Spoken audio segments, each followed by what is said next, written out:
What's up, you guys? Mike here. Today I'm gonna go over on exactly how you can get that perfect credit score. Now that's any credit score over 800 plus. Now there's a lot of benefits of having a credit score over 800, such as going on YouTube and making a video about it. But it has other practical benefits where it could save you a lot of money, or even better yet, make you a lot of money. Having a great credit score means you get the lowest interest rate anytime you want to go and leverage your money. Whether that's in real estate, business, leasing a car, or just in life. It's one of the ways you can get thousands of dollars back in closing costs anytime you go and refinance or buy a property. It's how you get that incredibly low interest rate when you buy something, as if you are getting that free money. It's also how I pretty much get pre-approved for every single credit card that I apply for, which is another way that I'm going to be talking about in future videos, how you can get free stuff from credit cards. So make sure to stay tuned for those as well. This video is going to make you, no, better yet, save you a ton of money if you follow everything and actually do it. It's so easy and it could be done really quickly. And best part is it won't even cost you anything. It's going to be all free just to get that 800 plus credit score. All I ask in return for doing this video is for you to smash that like button for the YouTube algorithm, because it really helps out the channel. And if you're feeling generous enough today, make sure to subscribe and leave a comment below. First, you got to know how it all works. It's just like doing your homework, handing it in to the teacher, and smashing that like button. Your credit score comes out of several categories, and to get that perfect credit score, you gotta do well in all of them. First is on-time payment history, which makes up 35% of your credit score. And it's actually super easy to do. All you have to do is never miss a payment, ever. Here's how it's calculated. You take your on-time payment over your total payment history. So let's say you made 14 out of 15 payments on time, your credit score is now a 93.3%. That's why I say don't ever miss a payment history. It makes a huge difference. And one way to increase that score is to have more payment history. So let's say now you have 59 over 60 payments you made on time. Now that gives you a credit score over 98%. And 98% puts you in yellow, which is actually not that great. It's unacceptable for a perfect score. That's why it's so important to always at least make the monthly minimum payment than no payment at all. The second factor that makes up your credit score is called credit utilization, and that makes up about 30% of your credit score. The credit bureaus do not want to see you max out the limits of your credit cards. Ideally, you want to spend less than 10% of your credit limit. They're giving you all that money, but they still want to see that you are able to manage money without actually needing to use it. For example, let's say you have a credit card with a $10,000 limit and you go ahead and spend $6,000 on it.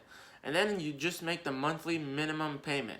You have just utilized 60% of your credit, which puts you in the red zone, and that is actually really bad. This shows that you're a riskier borrower and you carry high balance. This then causes your credit score to drop like it's hot. But if you pay the full $6,000 balance in full, that means you still have a $10,000 limit. And this will cause your credit score to go right back to green because you have just utilized 0% of your credit score. Or let's say you have a $30,000 limit on your credit card and you only spend $300, which means you only utilize 1% of your credit. This will keep your credit score at a perfect score level. The best way to do this is to make sure you have a lot of credit limit, or to apply for more credit cards. This is why I have over 25 different credit cards, with many of them having limits over $10,000. So if I ever wanted to go spend money on a business or a home remodeling project, I would only show that I'm using 1% of my credit. And that's because I have so much credit available to me. Also, keeping a balance can actually be very costly, and paying all that interest is absolutely not worth it. So it's always best to pay off your balance in full so you never pay any interest. And that way the credit bureau have less to report and your credit score will stay perfect. There's always a benefit of also adding on more credit cards, and that way you build up more credit limits, which thereby you end up using less of your credit utilization. Or you can always ask your bank to increase your credit limit every 6 to 12 months if you don't want to open up any more credit cards. That way you'll decrease your credit utilization and at the same time increase your credit line. All this is to increase your credit line, and it doesn't mean that you should go buy things that you don't need. This is intended to increase your credit line, to decrease your credit utilization, and to increase your credit limit and credit score. Third is the length of credit history, which accounts for 15% of your credit score. This is how long you've had credit for, so the sooner you start, the better. I highly recommend you start doing this right away, even if it's the day that you turn 18. This is calculated based on the average credit history and not the total length that you had. For example, let's say that you had a credit card for 4 years. Your total average credit history would be 4 years. But if you opened a credit card today, your now total average history would be reduced to only 2 years. This is why it's a really bad idea to close any of your old credit cards that you don't use anymore.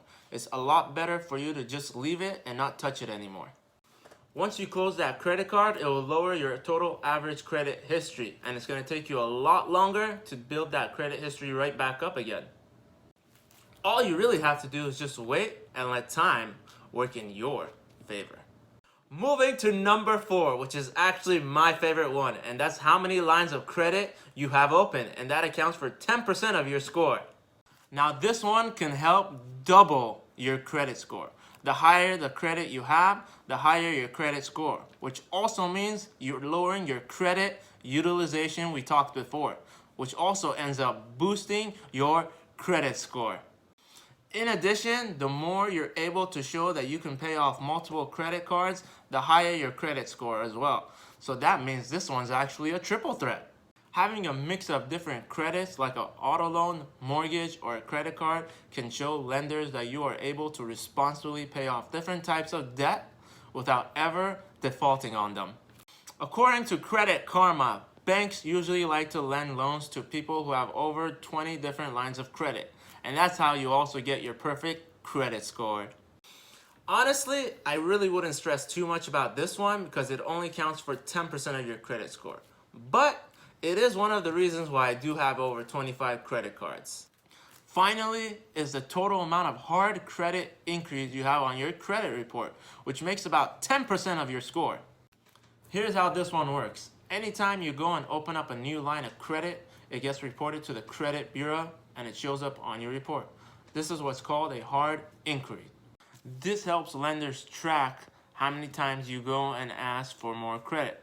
The more you ask, the riskier you become to banks as a borrower. Lenders worry when you go and open new credit cards and loans. They always worry, why are you constantly opening up new accounts? Lenders get a lot more worried when you open up multiple credit cards and get auto loan. They always feel like you're about to max out your cards and run away and never pay them back.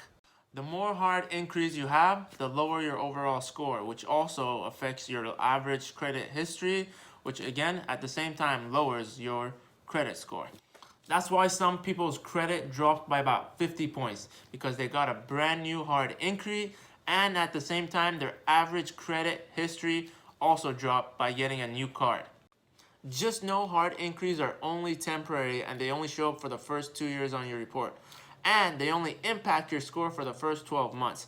After that, they drop off as if they never existed before. If you constantly shop around for new auto loans and mortgages, this can also affect your credit score and lower it over time. As long as you keep it to a minimum and be very selective on where you get your new credit, you should be fine. I highly recommend that you keep track of your credit score every few weeks and use services such as Credit Karma or Mint.com, which I use myself. And the best part is they're both absolutely free. Second, you can try a technique called credit piggy banking, which can help increase your overall credit score. This is where you become an authorized user under someone else who has excellent credit history, whether that could be your parent or a friend or anyone who has a really good overall credit score, and this can help boost your score as well. Their credit history is going to be reported on your credit history. And that way you could increase your overall credit score in a really short time. But some companies may not do this. But if you have a parent and you're the child and they have really great credit score, I highly recommend you become an authorized user under their credit card. And this could help increase your credit score immensely. Just know any score above a 760 will not give you a better loan than someone with an 800. It's just for bragging rights, really. So aim to keep your credit score above a 760 to about a 780. That way you're making the most amount of money and you're getting the lowest interest rate and smashing that like button for the YouTube algorithm if you haven't already. Thanks again for watching my video. If you really enjoyed it, make sure to always smash that like button, hit that subscribe button, hit that notification bell so you know when my next video comes out.